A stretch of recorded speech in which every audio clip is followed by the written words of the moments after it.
Hi, I'm Jim Cunningham. I've got Shannon Behan and Christina Lindsay Orta from Ascent Wealth Management with us today. And today we're going to talk about It's What You Keep, important tax planning when investing. And I think Christina and Shannon and we have helped out a lot of clients, a lot of people pay way too much in tax. And this is not, first of all, this is a disclaimer.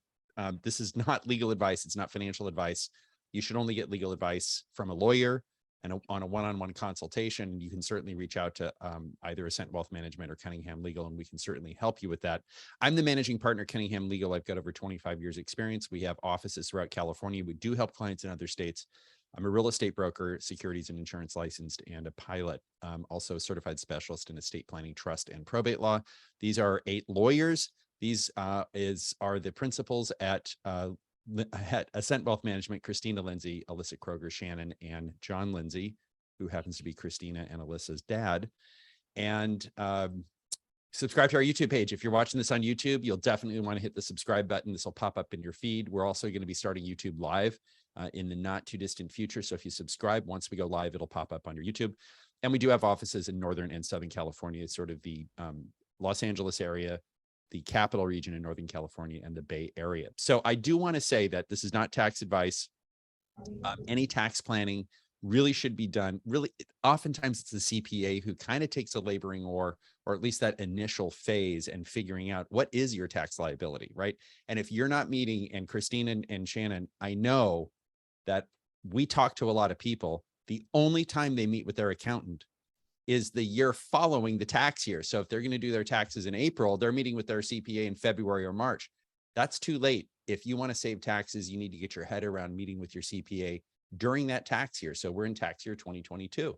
I'm meeting after this webinar with my CPA and our controller at our law firm to go over some tax issues. So this is something, I'm drinking from the well on this. And I know Christine and Shannon, you do the same thing, but this is not tax advice. I will say, especially if you're a business owner and even W-2 earners, I would say that when people come to my office and when Christine and Shannon meets with them, many people can save quite a bit in taxes. And this is not some like tax scam or scheme. A lot of this I would attribute to basic tax hygiene. So, before you sit down for dinner, what do? You wash your hands with soap, right? Because that's the healthy thing to do. This is literally the equivalent of washing your hands with soap. So there's nothing exciting going on here. It's very kind of, a lot of people would view this as boring. We don't. But that being said, Christine and Shannon, go ahead and get started and walk us through some basic, really kind of common tax hygiene issues. Yeah, and I'll probably go back to, Jim, you and I refer to this quite often as a 3-legged stool. And it really sounds simple, but I can't tell you how often, if you don't have that 3-legged stool, you're going to have things missed. What I mean by that is you need to have a certified financial planner, an estate planning attorney, and a CPA or tax attorney on 3 different legs of the stool. And if you don't have your tax professional who's a licensed CPA, not an EA, not to bash on, certain tax professionals, but we really need, when we are dealing with higher net worth or more sophisticated clientele, you really need to have a certified public accountant, a certified financial planner, and an estate planning attorney that are coordinating all of the efforts together. And if they're not communicating, your CPA might make a recommendation that could be as simple as funding a SEP IRA. Well, maybe a SEP IRA isn't the best strategy. Maybe it should be a simple IRA. Maybe it should be a solo 401k. So these are things that, again, sound simple, but you might have one recommendation that's not in coordination with the other hand, and oftentimes there could be better strategies. So one of the basic ones is tax loss harvesting. And tax loss harvesting is as simple as, if you have a stock, let's use Apple, for example, and let's just say that you bought Apple at $100 a share, and now it's $200 a share. And you go to sell that. And if you've held it for more than 12 months, that taxable gain, if it's not inside of an IRA or retirement account, if it's a non-qualified, non-retirement account, that's going to be taxed at either long-term capital gains if it's held greater than 12 months, or it's going to be taxed as short-term gain. Now, if there are losses in the portfolio where, let's just say you had Disney that was trading at $100 a share and now is trading at $50 a share. I'm used to using examples and hypotheticals. But if you sell that for a loss, you can offset that gain that you're taking with Apple. You can use that loss with Disney to wash those out. And so something as simple as tax loss harvesting is oftentimes overlooked. And maybe we want to take a gain. Maybe we have a $10,000 capital gain on Apple that we want to take. Do you have a capital loss carry forward? Yeah. And could we utilize that capital loss carry forward to offset the capital gain? If you have multiple advisors, this can get incredibly tricky. And Shannon probably spoke to this best if you want to speak to the wash sale issues and really what a wash sale is. Yeah, certainly. So being able to sell something at a loss, while it's certainly never ideal, of course, we always want to have those gains, but being able to sell something at a loss and use that to offset a gain can be really powerful. But what a wash sale occurs when you sell something that's at a loss. So you realize this loss, but then within 30 days, you purchase something that's substantially equal. So essentially the reason that rule exists is because the IRS doesn't want you to sell something and say, oh, I have this loss, I'm going to use it to offset some gains, and then immediately invest back into the same thing. So it forces you to essentially live in that loss. And what we've seen happen before when there are multiple advisors involved, when there are multiple investment accounts at different custodians, is we might see one advisor harvesting losses on one side where another advisor is then purchasing something because the two aren't talking to each other, and therefore, losing the use of those losses. And it's a great point, because I know that sometimes there's a common misconception, I think, that exists where people go, I don't want to have all my eggs in one basket. So I'm going to have, my advisor over here, and I'm going to have my advisor over here because I just want to diversify a little bit further. And I think that that's actually where the most mistakes happen, is because you don't have one quarterback that's really handling your entire financial plan. And if you don't have communication, again, on that three-legged stool, you're going to have things missed just in the team of attorney, CFP, CPA. Then try adding multiple advisors in the equation where, again, you don't know what one hand is doing with regards to trading. Where do you take your RMDs from? Required minimum distributions, how are those taxed?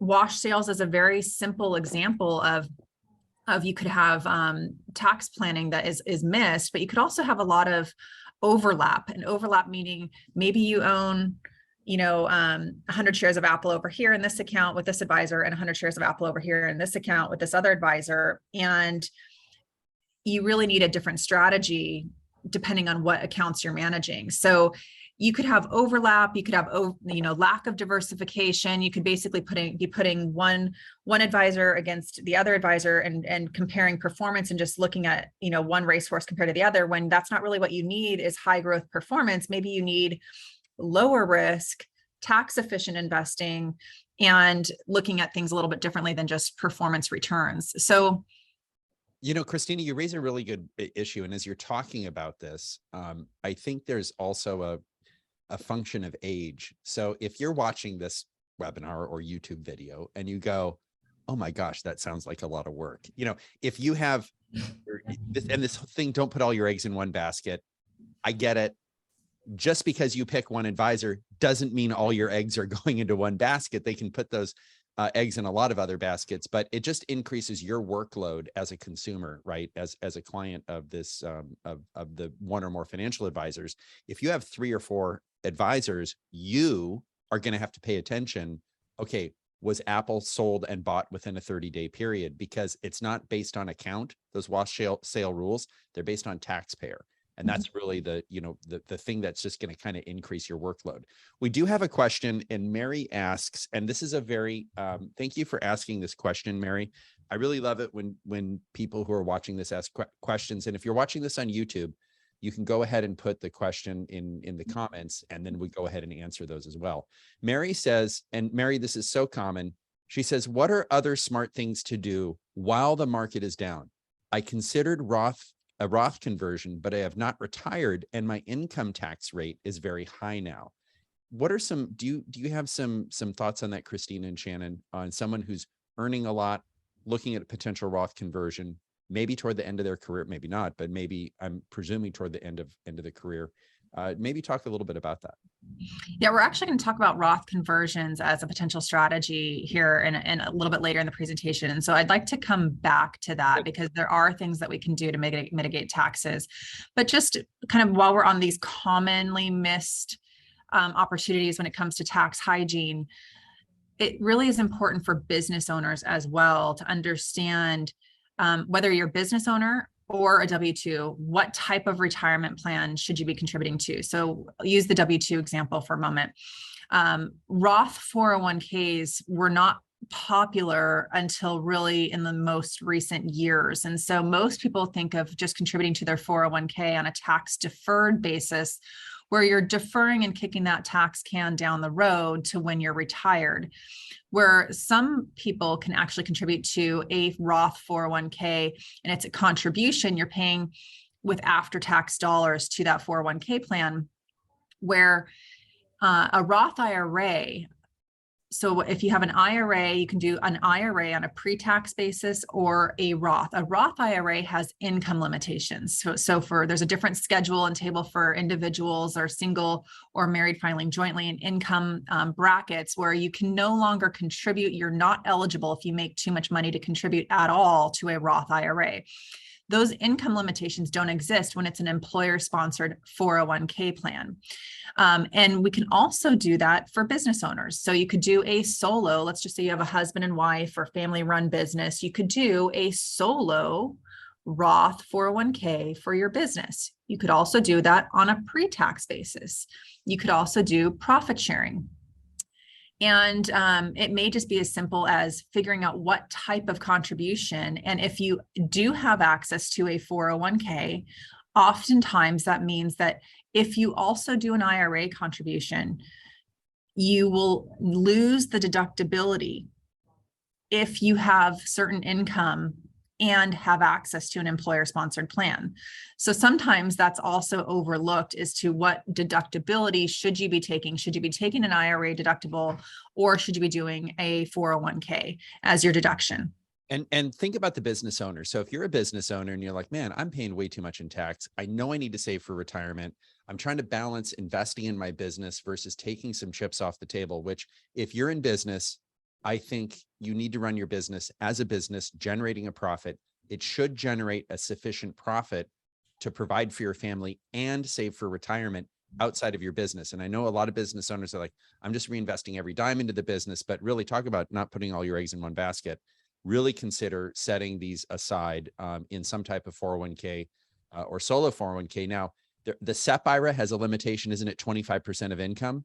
It's 25 of your adjusted gross income after deductions. And so sometimes the SEP IRA, you have to take into consideration your self-employment tax. And would you be better doing something on a pre-tax deferral basis in a 401k and doing profit sharing as opposed to doing a SEP IRA? So those are things that are often not coordinated with a CPA, and nor does sometimes they're just overlooked. You get in a habit of just doing the same thing every year, and maybe it's not the best in this current tax year. And another thing is deductibility of fees. So when the 2017 Tax Act was passed, suddenly a lot of people, and the way the financial world works is it'll be assets under management, and there typically is a fee, a basis point fee, which means 1 basis point is 1/100th of a percent. So if someone is paying $10,000 a year for financial services based on that calculation, those fees used to be deductible, and now they're not deductible. But there is a workaround. Christina, do you want to mention that?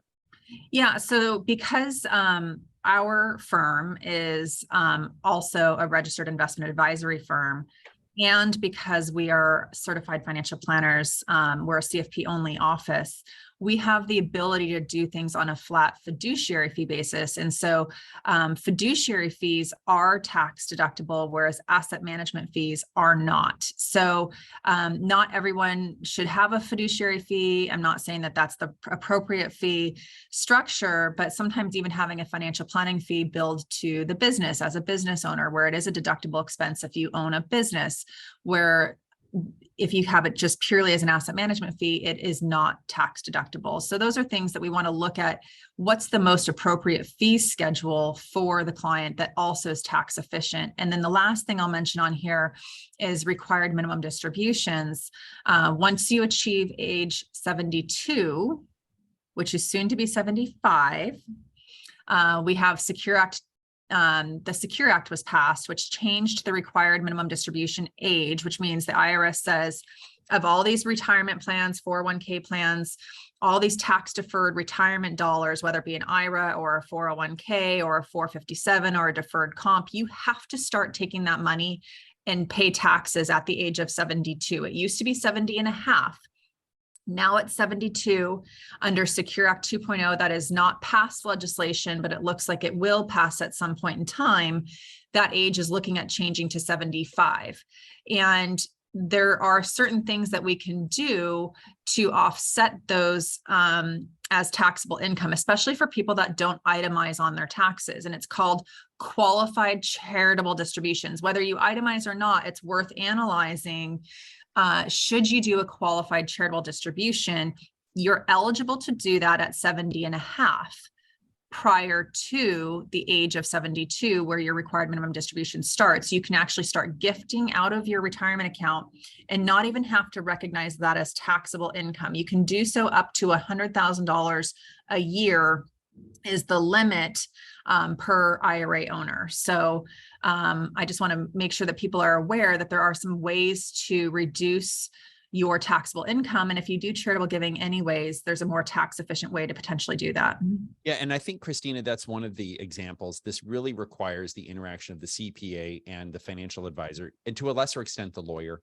But I would say the CPA, the financial advisor, to figure out, let's say you're 71 and you attend a religious organization, church, synagogue, mosque, whatever it is.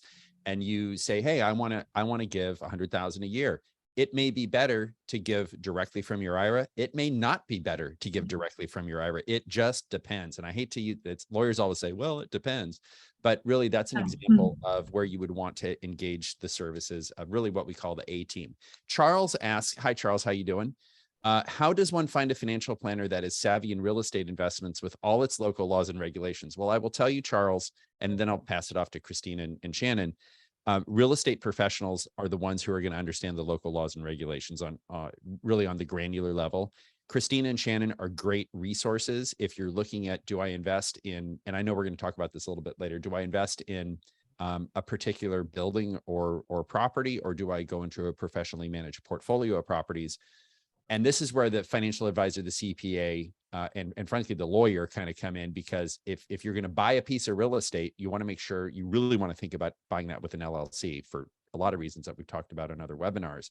But you're going to want to interact with the CPA and the financial advisor to figure out, is this the best property in particular to meet your needs? Is this the best deal for you? And that's really working with somebody like Christina and Shannon. Any thoughts on that, on the real estate question? I think you hit it. And I think understanding how to analyze real estate property, that's one of the things that we do as part of our core competencies. I spent 7 years of my career in private equity real estate, working with high net worth investors. So I have a pretty good background in real estate in general. And then if we need to engage real estate attorneys, that's one of the things that we know where our core competencies are and where we need to engage outside help. Yeah, that's something that we help. In fact, I had a meeting today going over some issues. Some clients had a family property they inherited in Carmel, and the property taxes are going to go up. If they don't do it right, they're going to go up 30x, 30 times, right? Because they're protected by Prop 13. So that's part of the analysis that that would be the attorneys sort of in the purview. Very few lawyers understand Prop 13 though. So yeah, and that's one of the things, Prop 13, understanding that the state regulations is important, but also understanding the nuances of 1031s, what could blow an exchange, taxable boot, also coming down to the mortgages and how, what kind of mortgage lending financing is appropriate for the clients. Are there things that they could do better to, adjust their mortgages? I know that there was a huge wave of refinances that were probably appropriate for clients during the lower interest rate environment. And those are things that should be analyzed as well, and just in comprehensive planning and overall well-being for the client. We have a question from Anonymous. I invest full-time for myself and my family. My expenditure on investment research is in the 5 digits per year. How, if at all, can I deduct such fees?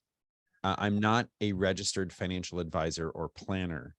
I would say, Anonymous, this has been an issue with past clients who are, and I don't know that this is your case, but basically they're day traders. If that is an active trade or business, and that's the distinction, if it's an active trade or business, that would be when you can look at the deductibility of those fees. So I would say talk to your CPA. If you're finding that, that's a lot of money to spend. Five digits is over 10,000, 10 to 100,000.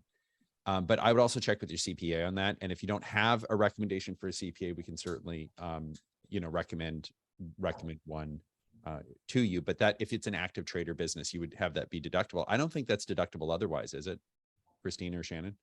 No, it doesn't appear to be, unless there's an active trade or business, or it's a regular part of your business or registrations. And if you're trading for yourself and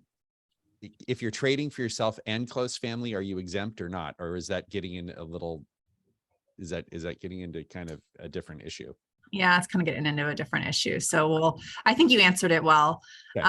When it comes to real estate considerations, I think that this is something that does require, it's tax planning. It requires coordination. Oftentimes in California, it's not uncommon to see people hold a lot of real estate, and sometimes they haven't necessarily raised the rates for rent, or they're not currently performing at a pretty good cap rate or cash flow. And so those things need to be analyzed. What's the ultimate goal of the client? Do they want to be a direct owner? Do they want to be a property manager?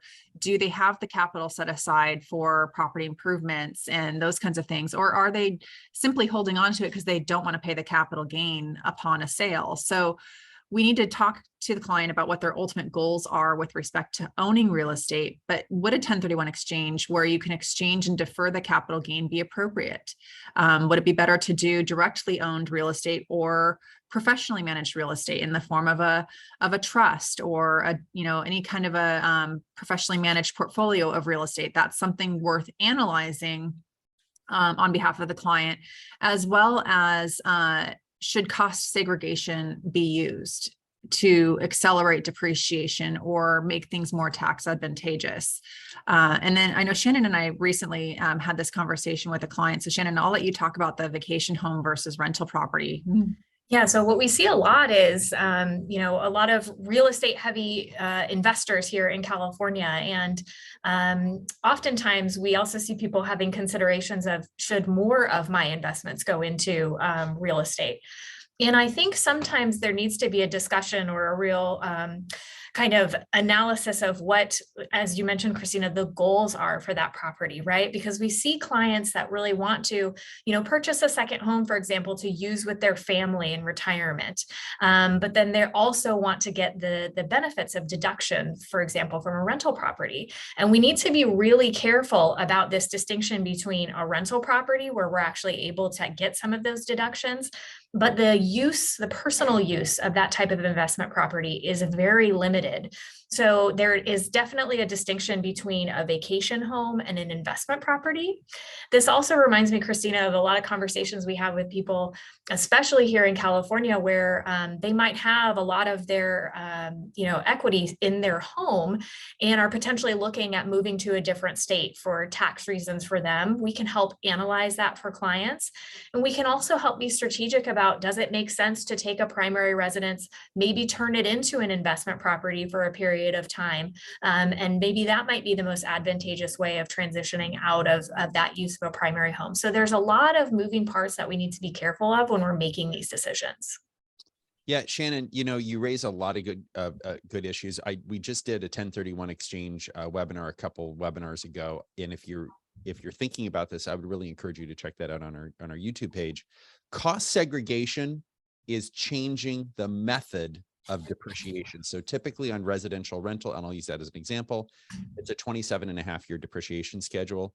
You can say, look, I've got this, this duplex that's worth $3 million. Maybe it's in an expensive area.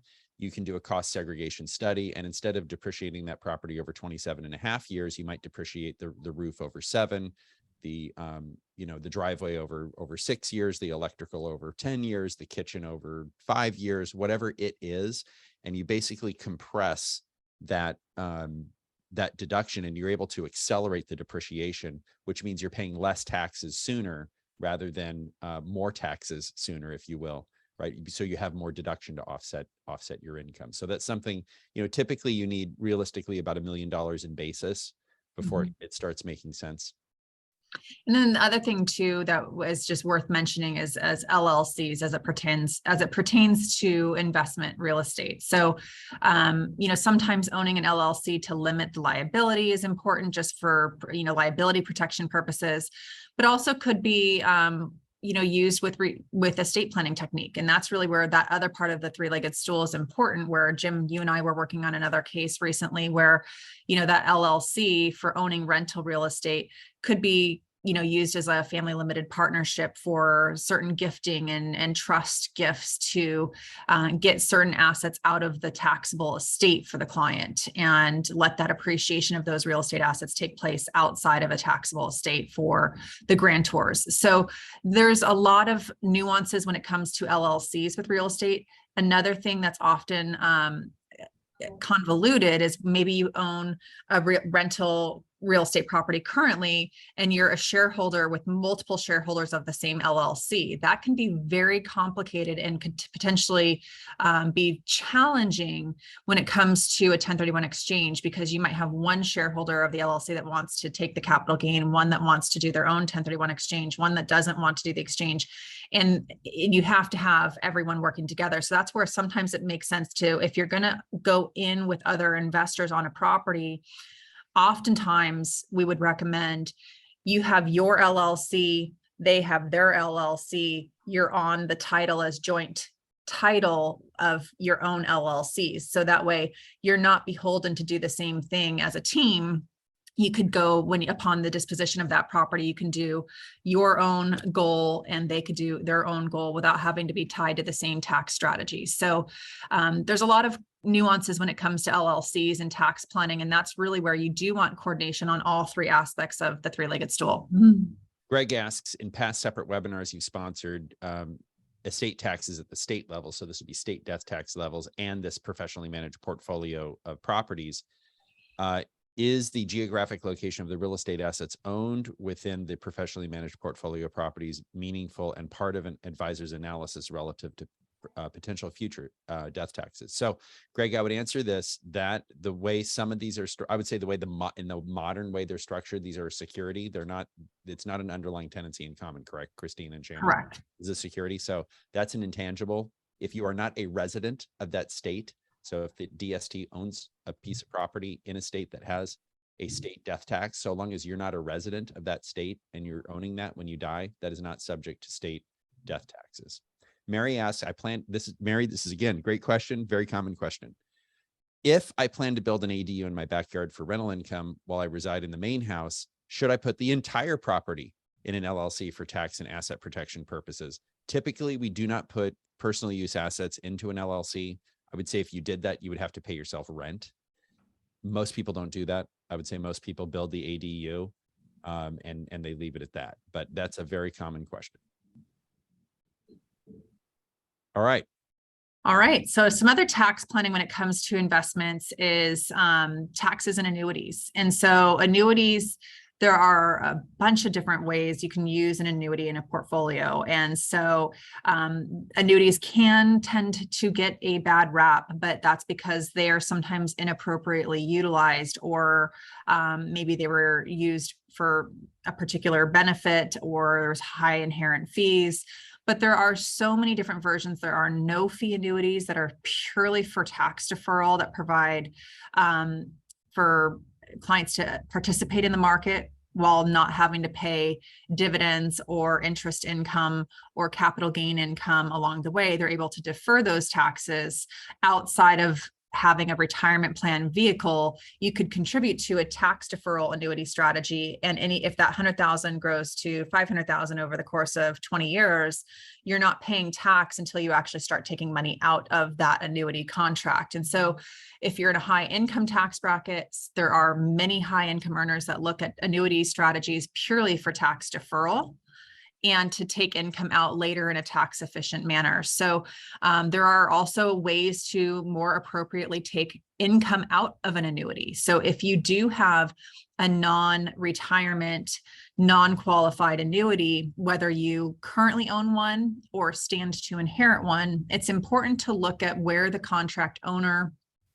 who the custodian of that contract is, what the insurance company is that's backing that contract. Should you investigate doing a tax deferred exchange of that annuity to a different contract that either has better benefits, lower fees, better tax income strategies for distribution? Because most annuities, when you take money out, they're taxed in a matter that we refer to as LIFO. The last money that was accrued in the contract is the first money that's taxed, meaning everything you take out as taxed as ordinary income. There are other strategies to take the income out of the annuity that you can get an exclusion ratio to, where, let's just say, half of your contract is your original principal you contributed, half of it's gain. There are ways to be able to take the distributions out to where you're paying 50% of the taxes on only the portion that's gain. And that needs to be analyzed, because it's something that will impact your overall distribution of income strategy, and taxes are a huge part of it. It's not what you pay in taxes, it's what you keep. So Christine, the other thing that I would mention here that I think is kind of one of the most basic financial hygiene aspects, and we see this a lot with annuities, is, if you are, for example, the beneficiary of a parent's annuity, making sure that the beneficiaries are titled in individual names versus a trust being named as a beneficiary of an annuity is very crucial, because it changes your access to these options that Christina just mentioned about, potential 1035s and controlling the taxation on your inheritance. yeah, Shannon, you raise a really good point. I will say that I'm a lawyer, and I'm embarrassed to report to anyone watching this and to you that lawyers, even estate planning lawyers, I want to say all of them, pretty much all of them, lack sufficient knowledge when it comes to this area. I would say if you're an estate planning attorney watching this and you are designating a living trust as the beneficiary of an annuity, you really need to learn this area of the law, because in our firm, sometimes we designate the trust as, I think sometimes we do, but that's the rare exception. Typically it's individuals, or we're doing other things. But I would say if you're a lawyer and you're watching this, or you have an annuity, maybe this is your homework assignment. Like after you watch this, you go, man, I need to find out how would you find out who the beneficiary of your annuity is? How do you do that? You have to look at the annuity contract. Oftentimes it's on the annuity statement itself, and most annuities are either providing annual at a minimum or quarterly statements. And if it's not on the statement, then you would need to get the contract details from the carrier as to who the current beneficiaries are, because it's not as clear sometimes as to who the current beneficiaries are. And it truly is important, because you can also do gifting strategies.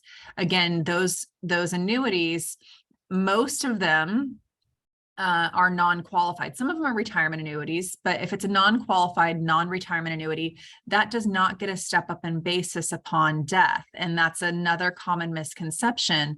And so someone will eventually have to pay the tax that's been deferred on those contracts all these years. So you want to make sure that you understand who's inheriting that and what will their tax bracket be, and is there a more tax efficient manner to handle that annuity that'll eventually be inherited. And we want to look at that as often as possible prior to having to deal with the trust administration. Yeah, we've covered annuities in other webinars Yeah. on our YouTube page, but something to understand, and this is a little bit of like empty your mind because this is kind of mind blowing. When you buy an annuity, the annuity might say the annuity is indexed to the S&P 500, but what you need to understand is just because they're using this index does not mean that that money is being invested in the S&P 500. So they're just using it as a measure of how much to pay you. And so they look to the S&P 500, which is something everyone can agree on. It's almost like if it rains on December 19th, you get an 8% return. If it rains on December 20th, you get a 4% return.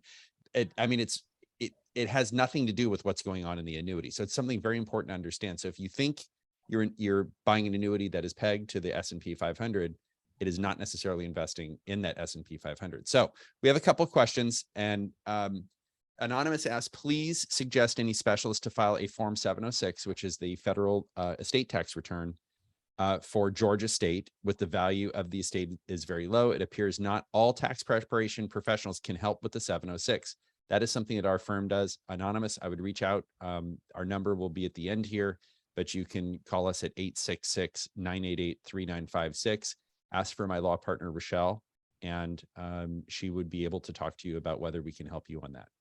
What should not be put in the name of the revocable living trust other than annuities? IRAs, life insurance.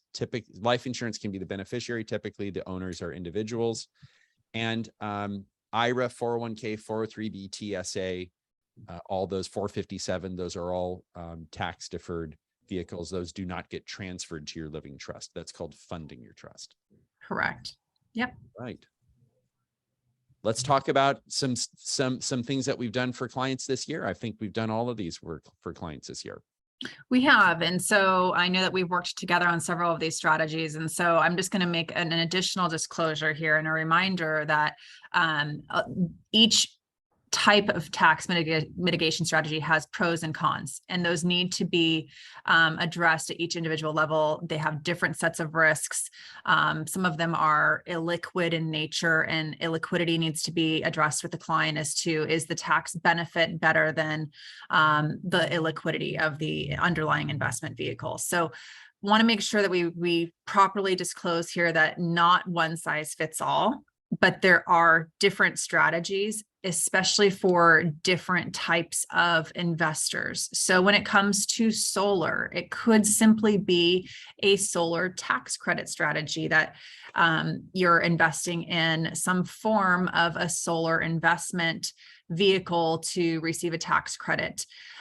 Most of the time, if you're not an active business owner, meaning if you do not have active business income, you're simply W-2, you have investment income, it's all passive income strategy, you're going to be very limited on what types of tax credits might be available to you in the solar investment space. When it comes to active business owners, where you have high active business income, did a call this morning with a doctor that has a practice and has significant tax liability. They could choose to invest in their own real estate project, which is its own real estate entity that has solar tax credits and depreciation benefits available to them. This is something that should require extreme coordination with your CPA to determine if that is suitable for you. But someone that's in a 53% tax bracket in California that has high active business income could benefit from this. If you have non-active business income, you can only deduct up to $500,000 of non-active business income. So you do want to make sure that we're looking at, does the client have the right type of income? Do they have the right type of risk tolerance for this? And so we want to really analyze that in more detail. But solar investment tax credits could be beneficial to a client. Yeah, let me explain what this is. This is where you, this is not putting solar on your roof. Okay. This is a buying, maybe you might buy a solar array that's on a school. Schools don't pay taxes. There's a federal tax credit if you build solar, and there's a bill that just passed the Senate. It's going to the House as we're speaking here. That is going to, expand this. That's the goal of the legislation. You can agree with it. You can disagree with it, but that's just the reality of what's happening. The idea here is that the federal government has an initiative to increase renewable energy.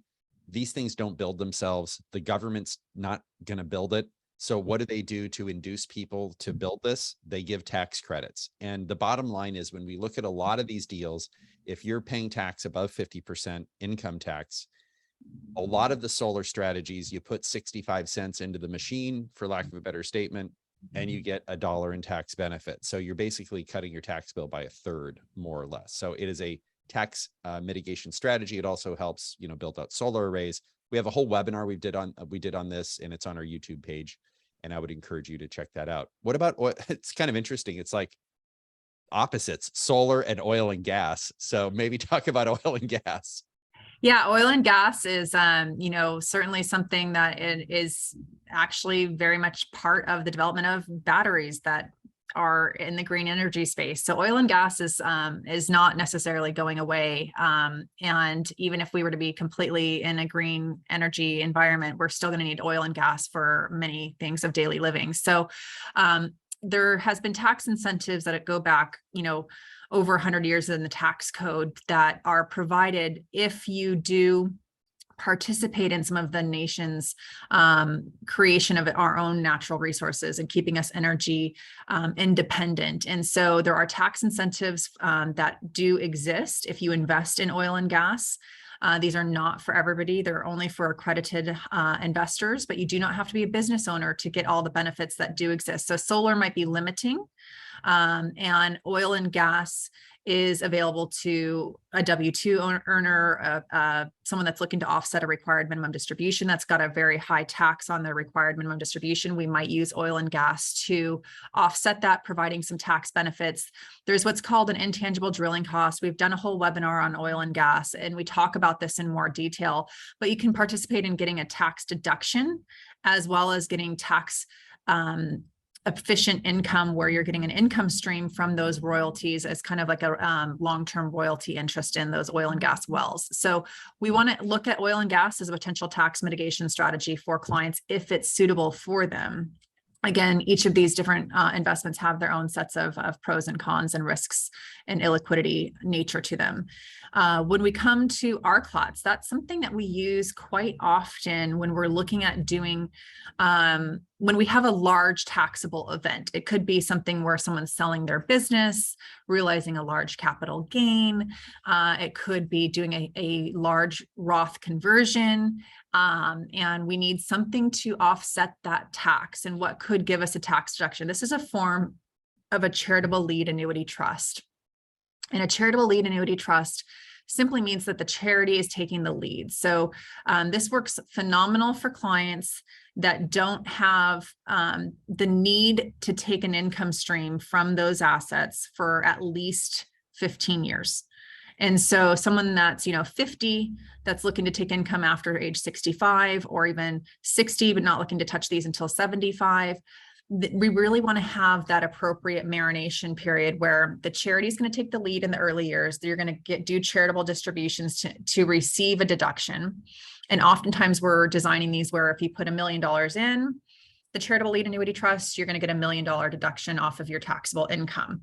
And so that has a certain 75/20 rate that requires us to do certain gifts to charity over a period of time in order to receive that deduction. The charities are going to take the lead. It doesn't mean that you have to pick one charity. You could choose each and every year, do different 501c3 gifting to various charities. And then at a later date, 15 years or more down the road, you can receive a retirement. That's the R in the RCLAT. You can receive a retirement income stream at a later date, and you're the later beneficiary of income from that trust. So these are very nuanced. Without getting into the details, we just want to let people know that there are ways to offset large taxable events, whether it be a capital gain, whether it be a Roth conversion. There are some things that we can do to offset these. It might be a combination of, Jim, you and I have done all three of these strategies for the same client. Sure. So it just depends on what the client needs are. And it does require coordination on, is it part of your taxable estate? That's where the estate planning attorney is going to come into play. How does the tax mitigation work with your tax return? That's where the CPA comes into play. So these do require a lot of coordination. And to kind of give you an idea on a very high level, Charles asked, can an RCLAT be used to offset a large income from the sale of a business? Yes, and thank you for that question. I think you read my mind. If you have an S corp, a corporation, and we're going to talk about this in the next slide, and you sell that, that is in California. Not only do you have to pay income tax on everything, you have to pay another 1.5% tax on, it's like a sales tax when you sell assets from an S corp. That is the one that just drives clients. They're like, you're kidding me. I got to pay like 53% and another 1.5%. So what the RCLAT does, here's what's going on with the RCLAT is the RCLAT says, Other direction, Jim. yeah, here's what the RCLAT says. The charity is going to get a small amount of money every year. It's a small percentage, but the return is going to be more than that small percentage. And that return over time, hence it takes 15 years, that return every year is saved basically. And that comes back to you. And this really works because right now we still have low interest rates. The 75/20 rate that Christina mentioned is still low. This still works. And it's a viable tax planning and retirement strategy. So why don't you talk about, start talking about these, and I'll look at this question here that just popped up. Yeah, I think when it comes to business owners, really understanding corporate structure is probably the first and foremost most important item of discussion. Sometimes people might be filing Schedule C as a sole proprietor, and that's just what they're used to. They're a realtor, or that's just what they've done for however many years of tax filing. And being a sole proprietor filing a Schedule C, Schedule Cs tend to get more higher risk for audit. They're a higher audit flag risk, more so than corporations. Also, when you're doing a Schedule C, you're typically subjecting yourself to more self-employment, what we refer to as SE tax. And you might be limited on the types of retirement plans that you can do as well. So should you, if you have enough income, maybe filing a Schedule C works up until you get to a point where you've got consistent revenue of over, I'd say $100,000 a year is kind of a rough guideline. Again, this needs to be run by your CPA, and we start looking at, should you now be an S Corp? Should you be a C Corp? Should you be an LLC taxed as an S Corp? So we want to look at what your corporate structure is, and is there a potential sale down the road where, certain things can be done to do certain types of gifting or charitable trusts. If there's a potential future sale of your business, you can't do certain trusts with an S Corp structure. So all of the corporate structure does require, again, that three-legged stool to make sure that there's appropriate planning. AB 150, Jim, do you want to talk about that for a moment? Yeah. So in 2017, in the Tax Act, it basically limited your state and local tax deductions. The acronym is SALT. So if you hear SALT this, SALT that, that means state and local tax. So what that means is if you pay $100,000 a year to California in income tax, you can only deduct 10,000 of that. And I'm not even talking about your property taxes, right? Because that's also a local tax. So here's what AB 150 did. AB 150 said, if you have an entity, an LLC, a corporation, a partnership, a general partnership, a limited partnership, you have to have some type of entity. If you have an entity, the entity can pay that $100,000 tax bill, and then you get a corresponding federal deduction because it's a business expense. It's not subject to the SALT cap. The state and local tax cap is a personal tax cap, does not apply to businesses. So businesses can freely, if they pay $100,000 in state income tax, they can deduct that, and that saves $37,000 in federal income tax. This is not a small amount of money. And again, this is basic tax hygiene. And I can't tell you how many clients I speak with who own businesses. They're sole proprietors. They put it on their Schedule C. They do not form an entity for whatever reason. Well, they missed out on deducting their state income tax last year. And there was another. So if you're thinking, I'm a business owner, did I do this? You will know if you did it because you had to pay an outrageous amount of money at the end of December last year to the state. And you're like, I got to pay how much to the state? And you get it refunded later, right? Or you had to do it by March 15th and by June 15th. And right. So you get a federal credit next year. Right. If you paid these ridiculously huge chunks of money to the state at the urging of your CPA, you probably are taking advantage of this. If you didn't, you probably aren't. That would be a tell. I'm not saying whether you did or not, but I'm answering the question that you have in your mind. Am I taking advantage of this? But if you didn't pay those big chunks, then you probably aren't taking advantage of it. And this is something that really, again, this is that three-legged stool. I would say the advisors who have the laboring oar on this are the lawyer and the CPA, but it's also got to involve the financial advisor, because it might make sense to pay those taxes and take it in one year versus another. And this is a whole analysis. Another thing I will tell you about the difference between Christina and Shannon and I and CPAs. CPAs, and if you're a CPA watching this, don't get annoyed by it, but you're going to know it's true. CPAs are 100%, their training is 100% backward looking. They're looking at what happened. They're in the rear view mirror. You need that because you need the tax compliance. It's a rare bird. It's a rare CPA who's doing tax planning. And if you're a CPA who does tax planning, kudos to you. The lawyer and the financial advisor, we're almost entirely forward facing, right? We're future oriented. What's going to happen in 5 years? What's going to happen in 10 years? That's just not as much in the DNA of a CPA, but they're still an integral part of the team. And working together, we can get, sort of the past and the future and bring those together to reduce your tax bill. And one of the things, Jim, you and I do this often for many, many years. We've been doing this, and we look at doing a tax planning meeting with our business owner clients. And so what Shannon and I will then do is in those tax planning meetings, determine what's the appropriate retirement plan for that client. You have to have implemented a retirement plan. If it's going to be a 401k or a profit sharing plan, most of the time, unless you're filing sole proprietor, you have to have implemented that 401k plan prior to year end. You may not have to do the funding for anything other than a deferral. You might do your profit sharing. You might do a defined benefit contribution in the following year prior to your tax filing. So you could implement theoretically this year. You could say, okay, we're going to do a 401k. We're going to do that prior to December 31st. We know we're going to need to do profit sharing and probably maybe even look at a cash balance pension plan. We don't have to fund that until September 15th of 2023 to count as a deduction for 2022. That planning and the plan documents have to be executed in this calendar year, 2022. 90% of the time. Again, there's a few exceptions. If you're a sole proprietor, we want to do a solo K, we can do that next year and still count it for 2022. But most of this does come back to, again, corporate structure.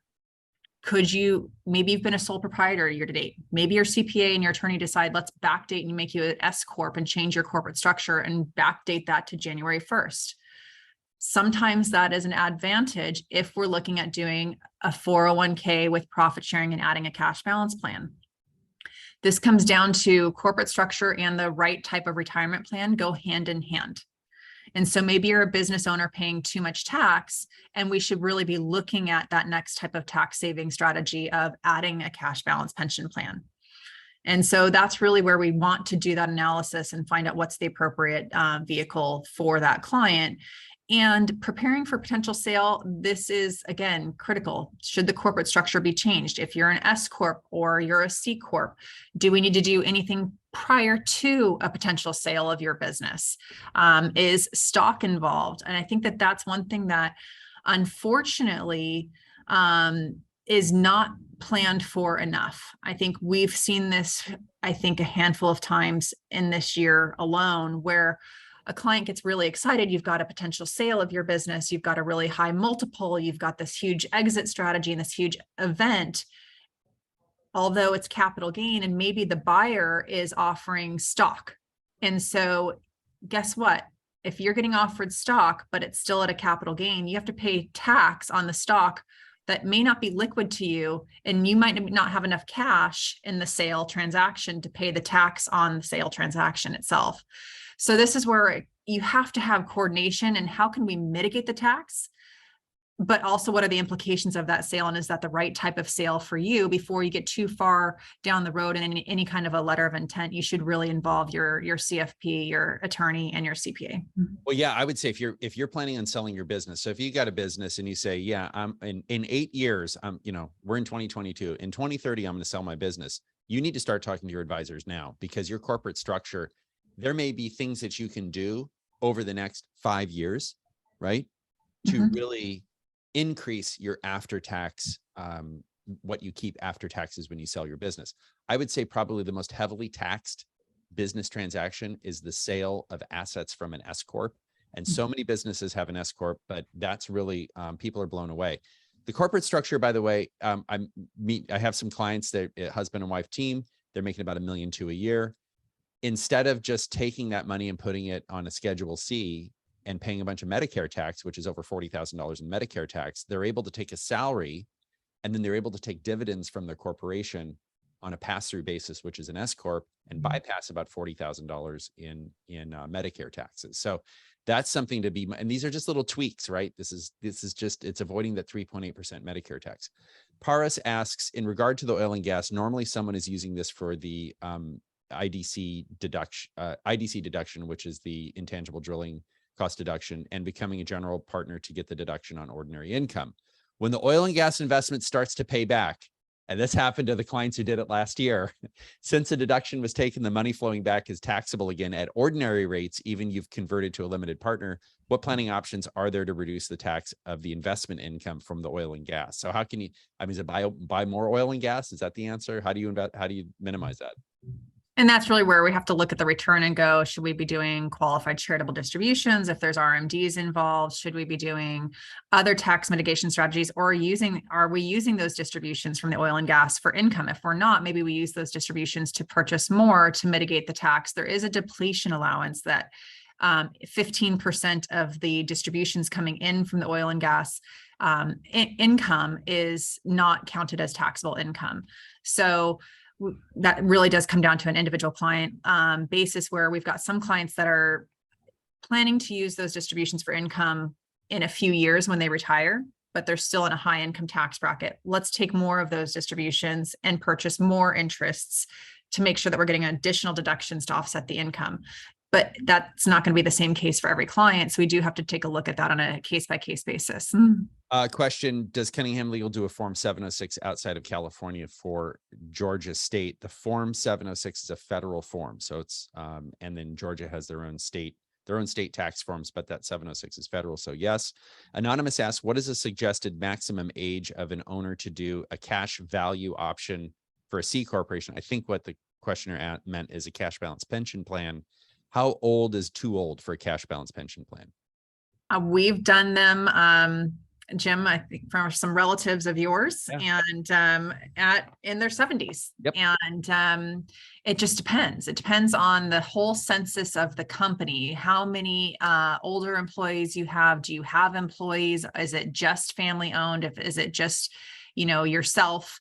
Where especially if it's just yourself, or you have no significant if you don't have a high census of other employees that are over age 50, it could still work in your 60s. There's not an age, it could work in your 70s. There's not a particular age where it doesn't work. It depends on the census and the makeup of your employee base and how many owners there are as well. So we just have a couple more minutes.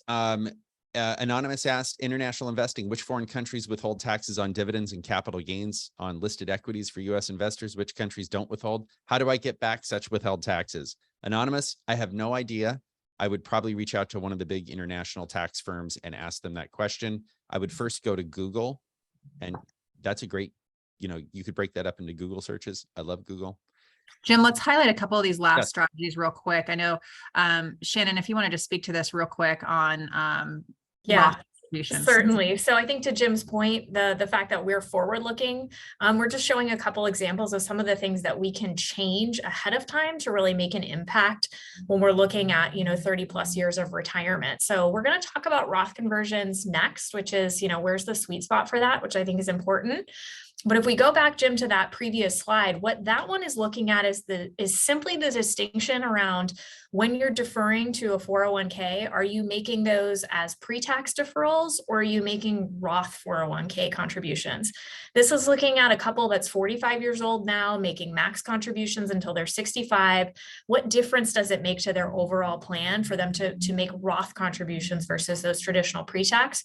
You can see in the lower right-hand corner in this particular hypothetical scenario with our assumed growth rates and all that, it makes about a $3 million difference to their plan Just simply the fact that they're making Roth contributions versus pre-tax. The reason for that is that they're accumulating less tax deferred. Their RMDs are smaller. They're essentially just choosing to pay the taxes in the early years versus in retirement.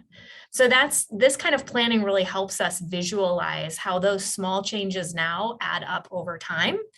The same is true for Roth conversions, which this scenario is actually a real client, somebody that we worked on planning for, who's retiring at 57. They've got several years before they start taking Social Security, before their RMDs kick in at 72. I think this also kind of harkens, Jim, to that question we got earlier where, certainly we don't want to look at Roth conversions when you're still in your high income earning years, but after you retire, there's this oftentimes lull before other income sources kick in, where we might be able to do some Roth conversions, accelerate some of that income so that we're paying taxes now, paying less taxes on smaller RMDs in the future. And this analysis here, I know it's very hard to read, but this is showing for each year for this particular client, their total tax liability if we hadn't done any Roth conversions versus their tax liability with Roth conversions. And you can see that in those early years in the right-hand column, they are ending up paying slightly more in taxes in those early years because we're doing the conversions. But we can see that later in retirement, the difference in the tax burden to them is substantially lower by doing those Roth conversions to the tune of over $2.5 million cumulatively throughout their retirement by making the decision to do those Roth conversions. And we can see on the next slide in that graph, this is just another way of looking at that tax burden. So on the left is if we didn't do anything, the right is with the Roth conversions. And you can see that those bars in the early years when they're retired are very low in the current scenario, but they accelerate very quickly versus doing Roth conversions helps us just kind of even out that tax burden throughout their retirement. So it's a benefit to them. And then on the very next slide, Jim, it also shows us the benefit to their beneficiaries as well by taking a balance that's in an IRA and converting it to a Roth. Leaving a Roth to your heirs leaves them an asset that they then don't have to pay income taxes on. Versus if it's in an IRA, if there's estate taxes, that's going to be subject to estate taxes, but your heirs are also going to have to pay income taxes if you didn't. So just things to keep in mind. And this is the type of analysis that we do for our clients. And so just as Cunningham Legal has all these office locations, as do we. And so this is the type of analysis that we like to do with all of our clients. And we can certainly also do an initial consultation complimentary for anyone that would like to reach out. We have our contact information here and we'd be happy to assist. So there's both myself, Shannon, Alyssa, John, we're all certified financial planners. We all work as a team. All right. Well, ladies, thank you. And thank you for watching. And we've got some great content coming up here on our YouTube page. So we've got next week, we have tax tips for this tax year. We're going to get hyper granular with Chris Mann, and he's been on before. And go ahead and review us on Google. If you check us out, if you see us on Google there, put in some 5 stars. We'd really appreciate that. And we've got one more question. Charles says, great webinar as usual. Mary, thanks to all. Many thanks to all. Thank you, Charles. With that, we'll see you next week. Thanks, everyone. All right. Bye-bye.